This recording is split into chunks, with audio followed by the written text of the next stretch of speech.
Okay, for our tool, we're going to go to an ID forward. Okay, ID forward.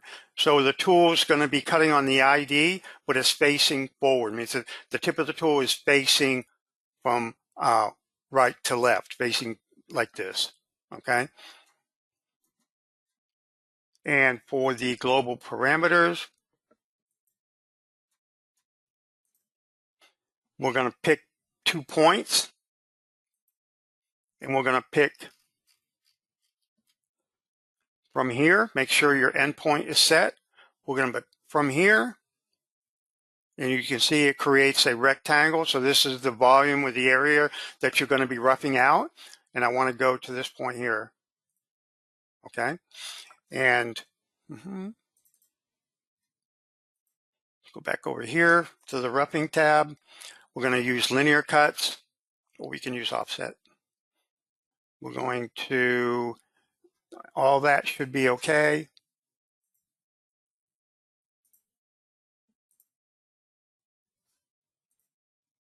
So here it's roughing out.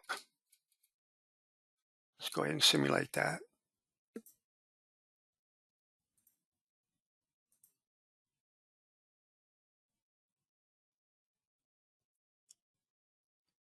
Okay, so let's go ahead and set this to 1/2.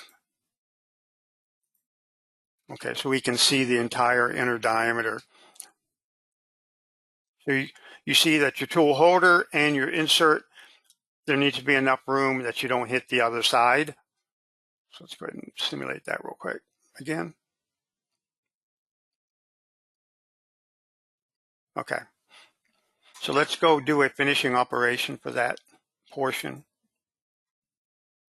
Okay, so let's go here. In this operation, we're going to finish it all the way from the outer edge on the front past the back of the part. So we're going to go turning, and we're going to go finishing.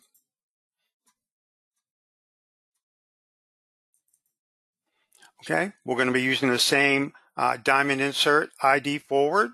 Okay, for our global parameters, we're going to be picking 2 points.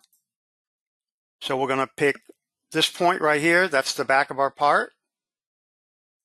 And we're going to go to this point here to the front of our part. Okay, and for advanced cut parameters, we have arc fitting enabled. For our finishing parameters, we're going to do in multiple passes. We have the total cut depth and the depth per cut is set to 5 thousandths. So even though these are the same, it's actually going to be doing 2 passes, one at 5 thousandths and one at 0. Okay. For the entry and the exit, so this is critical. You got to make sure that you have enough room to get that insert all the way in here. So we have our entry set to 0.62. We have our angle set to 0. For the engage length is set to 0.62, and the angle is set to -45. So it's going to be coming in and then retracting back out on an angle, or entering on an angle, excuse me. And for the exit, in reverse, we set it to 0.62, a -45 degree, 0.62. And for the tangent, we have it just set to tangent. Okay, so let's see how that works. So you can see the tool path comes in. The yellow line is the entry, so it's coming in here. And I do want to double check something here. Check the clearance. This is critical. So we have it set to absolute value. So this red square rectangle you see here is actually a cylinder, and that's the let's go to this here so we can see that. So this is a cylinder. Okay, so our absolute clearance is set to 425. Okay, so it's out from here to the diameter of 425. Okay, so it's going to try to maintain that the clearance at this outer diameter. You don't want to get it too close to the center.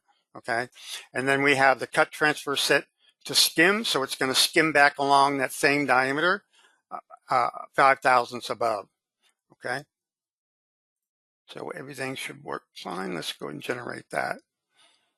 And let's go ahead and go to the top view again. Let's go ahead and simulate that. So our start point was back here, so it's traveling in. Hey Don, some of the users are complaining that your screen is not fully fitted to Yeah, you the display. mentioned that on the last webinar. But when I did the replay video and did the video and sent it out, it was fine. So I'm not quite sure. It might be some settings on some people's video display settings. Oh, I see. Okay. Yeah, I double checked. You mentioned that last month. Yeah, I double checked on that. So here's our finishing pass, final pass.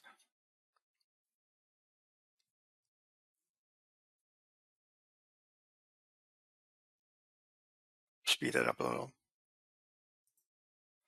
Okay, turn the toolpath off. So here is our finished part.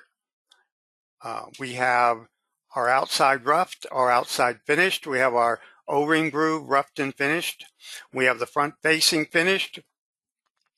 And for the inside, we have 3 drilling operations, one for starting drill operation, and then one to rough out this diameter here, another one to rough out this diameter here. And then we did a roughing in this section right here. And then we did a finishing all along the inner diameter.